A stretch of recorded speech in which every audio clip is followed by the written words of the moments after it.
बहनों भाइयों, वैसे तो मध्य प्रदेश के अधिकांश विधानसभा क्षेत्र में सार्वजनिक सभाओं को मैं संबोधित कर चुका हूं, लेकिन इस विधानसभा क्षेत्र में मैं पहली बार आया।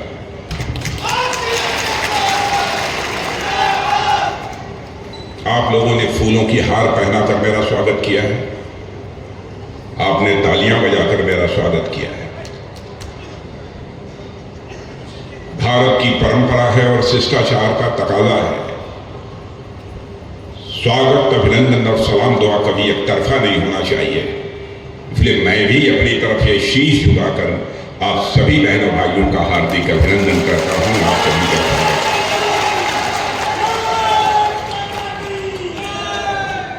भारतीय जनता पार्टी का मैं कार्यकर्ता हूं। भारतीय जनता पार्टी और कांग्रेस के बीच मौलिक अंतर यह है, सबसे बड़ा अंतर यह है कि भारतीय जनता पार्टी जनता को अपना जनार्दन मानती है और कांग्रेस पार्टी अपने परिवार को जनार्दन मानती है। दोनों के बीच सबसे बड़ा अंतर है। इसीलिए मैंने शीश झुकाकर आप लोगों का अभिनंदन किया है। मेरे बहनों भाइयों, यदि आज मैं आया हूं तो गोविंद सिंह राजपूत जैसे बहादुर शख्सियत के लिए वोट मांग रहे हैं। लंबे समय से आपका वह प्रतिनिधित्व कर रहे हैं। मध्य प्रदेश सरकार में उन्होंने बहुत ही प्रभावी भूमिका निभाई थी, निभा रहे हैं और आगे भी निभाते रहेंगे।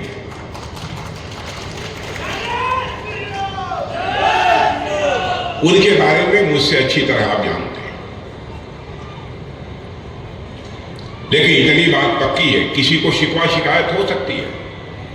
मैं जानता हूं एक परिवार में शिकवा शिकायत हो जाती है किसी को लेकर, तो इतने बड़े समाज में, इतने बड़े क्षेत्र में कुछ लोगों को हो सकती है। लेकिन प्रश्न केवल गोविंद सिंह राजपूत का नहीं है, प्रश्न है भारतीय जनता पार्टी का और भारत के प्रधानमंत्री नरेंद्र मोदी का। इतनी बात पक्की है कि गोविंद सिंह जी जब जीत कर जाएंगे आपके आशीर्वाद से बहनों भाइयों, यानी मुख्यमंत्री बनाने के लिए अपना समर्थन देना होगा, तो जो भारतीय जनता पार्टी का प्रत्याशी होगा उसी को गोविंद सिंह राजपूत का समर्थन प्राप्त होगा। इसलिए मैं वोट मांगने आया हूं। भारतीय जनता पार्टी की एक और विशेषता मैं आपको बताना चाहता हूं। हम जो कहते हैं वो हम करते हैं।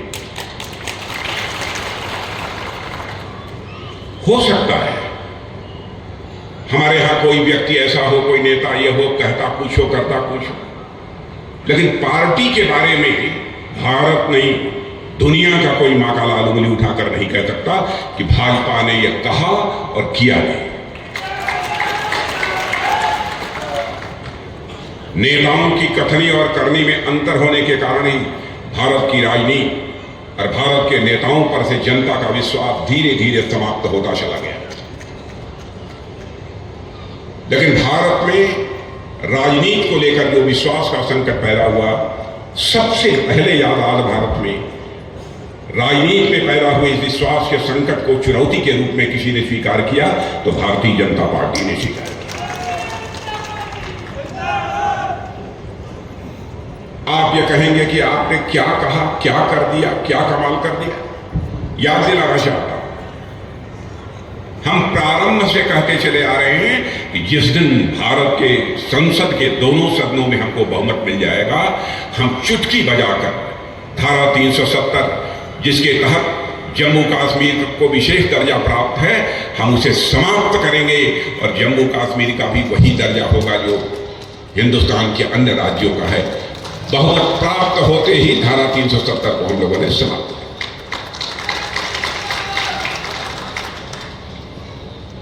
1984 से कहते चले आ रहे हैं, हम आएंगे जिस दिन संसद के दोनों सदनों में भारतीय जनता पार्टी को स्पष्ट बहुमत मिल जाएगा, अयोध्या की धरती पर भव्य राम का मंदिर बनने से दुनिया की कोई ताकत हमें रोक नहीं पाएगी। निमंत्रण भी दे रहा हूं बहनों भाइयों, आइए हमारे उत्तर प्रदेश उस अयोध्या में 22 जनवरी को आइए, रामलला का प्रत्यक्ष दर्शन करिए और रामलला का आशीर्वाद प्राप्त करिए।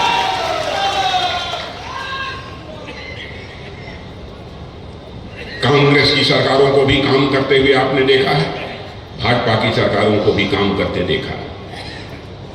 शिवराज सिंह के जहां तक प्रश्न है, मैं 3-4 बार बड़ी बड़ी सार्वजनिक सभाओं को संबोधित किया हूं जब उन्होंने मुझे आमंत्रित किया था। जो ही हमारे साथ वो भीड़ में प्रवेश करते हैं, चारों तरफ से मामा मामा मामा मामा, यह सचमुच में बहुत ही हैरत है। आज जिस सागर की धरती में मैं यहां पर मौजूद हूं, वह बुंदेली परंपरा का प्रतिनिधित्व करती है और यहां पर राजा हरदौल का बेहद सम्मान है, उनके प्रति लोगों का एक आदर है। उन्हें लोग मामा कहकर पुकारते हैं, मामा हरदौल। 2 बार मां मां, जो 2 माताओं का स्नेह और प्यार देता है उसे ही हम मामा कहते हैं। बहनों भाइयों, शायद इसीलिए राजा हरदौल जनता को इतना स्नेह दिया है, इतना प्यार दिया है कि उन्हें मामा हरदौल कहकर पुकारते हैं। और हमारे मुख्यमंत्री शिवराज सिंह चौहान को भी मामा कहकर पुकारते हैं। इतना सहज, इतना सरल शासक के रूप में प्रदेश की जनता की उन्होंने सेवा नहीं की है, बल्कि सेवक के रूप में शिवराज सिंह ने इस प्रदेश की जनता की सेवा की है। आपको महसूस नहीं हुआ होगा कि मैं किसी मुख्यमंत्री से मिल रहा हूं, आपको यही महसूस हुआ होगा कि मैं किसी अपने भाई से मिल रहा हूं, अपने किसी परिवार के सदस्य से मिल रहा हूं। जो करिश्माई काम किए यहां की भाजपा की सरकार ने, मैं दावे के साथ कह सकता हूं कि हिंदुस्तान के किसी राज्य में नहीं। हमारी माताएं बहनें यहां बैठी, कांग्रेस की सरकारों को भी आपने काम करते हुए देखा, चाहे हमारे प्रधानमंत्री मोदी जी हो, चाहे यहां के मुख्यमंत्री शिवराज जी हो। कल्पना नहीं किया होगा माताओं बहनों ने इतनी मदद सरकारों के द्वारा हमको मिल सकती है जो इन्होंने दिया है। मैं बहुत विस्तार में जाकर उसकी चर्चा नहीं करूंगा। लाडली बहला योजना, मातृ योजना, कई ऐसी योजनाएं हैं, मैं बातों को दोहराना नहीं चाहता हूं, उसके विस्तार में नहीं जाना चाहता। लेकिन एक सेवक के रूप में उन्होंने मध्य प्रदेश की जनता की सेवा की है। मेरे बहनों भाई, हमारे प्रधानमंत्री मोदी जी ने भी करिश्माई काम किया है। कोई कल्पना कर सकता है, पहले गरीब का बेटा दवा की व्यवस्था न होने के कारण, इलाज की समुचित व्यवस्था न होने के कारण, जेब में पैसा न होने के कारण बीमार हो जाता था, दम तोड़ देता था, लेकिन उसकी सुध लेने वाला कोई नहीं था।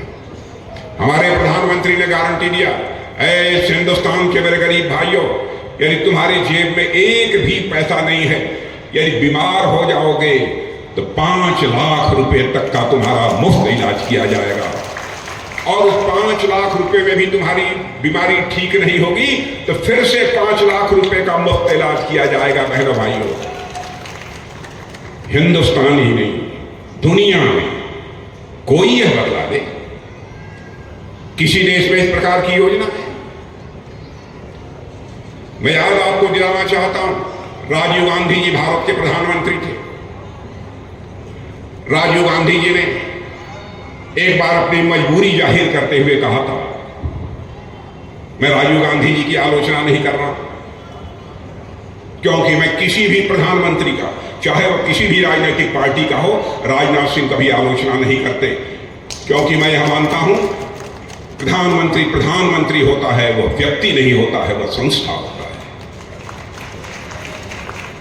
लेकिन उन्होंने अपनी मजबूरी व्यक्त की थी, कहा था मैं क्या करूं, मैं दिल्ली के बैंकों से 100 पैसा भेजता हूं, लेकिन मुश्किल लोगों की जेबों में 14 पैसा पहुंच पाता है, 86 पैसा भ्रष्टाचार की भेंट चढ़ जाता है। लेकिन हमारे मोदी जी ने संकल्प किया, हम इसे दूर करेंगे। और मुझे याद है पहली बैठक थी मोदी जी प्रधानमंत्री बने थे, गृह मंत्री के रूप में मैं था उस बैठक पे, हम 2 ही लोग थे, सारे अधिकारी बैठे थे। मैंने पूछा मोदी जी से कि सभी का बैंकों में खाता क्यों खुलवा रहे हैं? कहे राजनाथ जी करिश्माई काम हो। मैं कब सोच भी नहीं सकता था क्या करिश्माई काम हो, लेकिन देखा मैंने बहनों भाइयों करिश्माई काम हुआ। जो लाचारी राजीव गांधी जी ने व्यक्त की थी, उस लाचारी को हमारे प्रधानमंत्री ने चुनौती के रूप में स्वीकार किया और उस पर विजय प्राप्त की। आज ये दिल्ली के बैंकों से 6,000 रुपया प्रधानमंत्री किसान सम्मान निधि के अंतर्गत चलता है, तो 6,000 का 6,000 आपके खाते में पहुंचता है, 1 पैसा भी जरूरत नहीं होते का। भ्रष्टाचार भाषण देकर समाप्त नहीं किया जा सकता। भ्रष्टाचार को समाप्त करना है तो सिस्टम में बदलाव लाना पड़ेगा, व्यवस्था में बदलाव लाना पड़ेगा, तभी जाकर भ्रष्टाचार समाप्त हो सकता है। संकल्प लिया है। मेरी माताओं बहनों, आप लोग भी सुन लेना, एक भी घर शेष नहीं बचेगा जहां की नल के द्वारा आपके घर में जल न पहुंच जाए, एक घर भी शेष नहीं बचेगा। अभी यह काम चल रहा है, शायद अभी सबके घरों में नहीं पहुंचा होगा, लेकिन मुझे लगता है कि यहां भी कुछ लोगों के घरों में पहुंचा होगा। आप लोगों के घर में नल पहुंच गया है, जहां जुड़ाई बन। क्या कभी सोचा था? यही माताओं बहनों को मैंने देखा है प्रत्यक्ष आंखों से, दूर दराज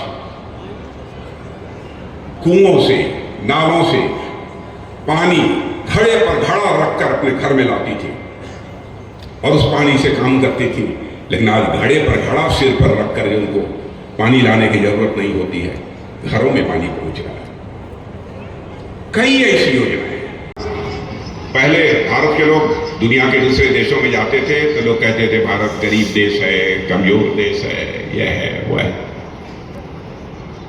मेरे बहनों भाइयों, आज यदि कोई भी भारतवासी दुनिया के दूसरे देशों में जाता है तो उसका सीना चौड़ा रहता है, सिर झुका के नहीं चलता है बल्कि सिर उठा के चलता है। भारत का कद सारी दुनिया में बढ़ा है।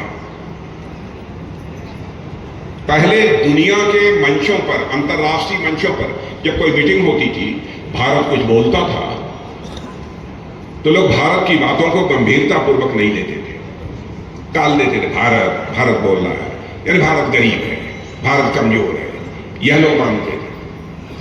लेकिन आज भारत दुनिया के मंचों पर, अंतर्राष्ट्रीय मंचों पर कुछ बोलता है मेरे बहनों भाइयों, तो दुनिया कान खोलकर सुनती है कि भारत बोल क्या रहा है। यह भारत की हैसियत सारी दुनिया में बनी है।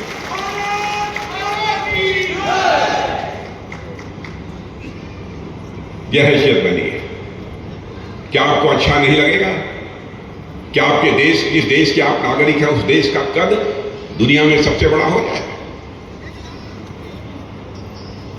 आंकड़े बहुत हैं, लेकिन आपको सब आंकड़े में नहीं देना चाहता। बहुत है। पहले लोग कहते थे भारत कमजोर देश,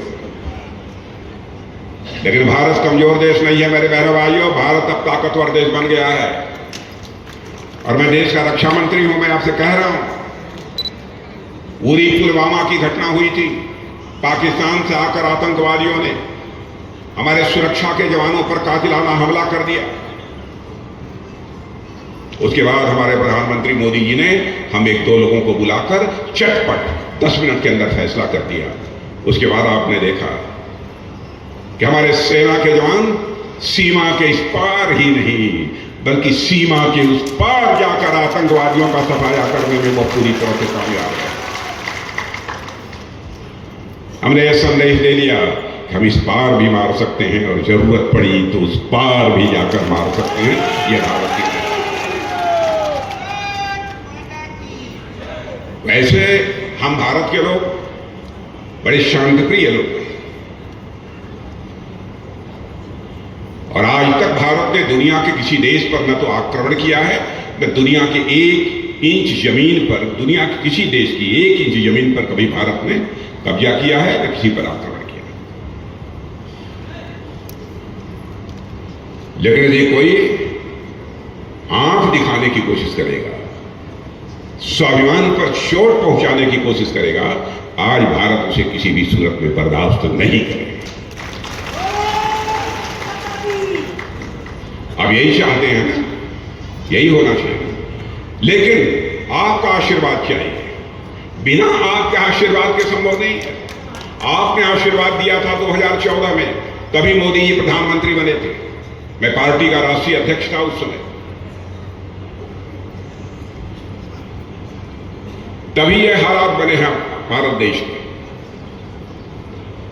बहनों भाइयों, कुछ मत स्वीकार करो, यह तो स्वीकार करोगे कि 2014 के पहले की जिंदगी और आपकी जिंदगी में कुछ अंतर दिखाई दे रहा है कि नहीं।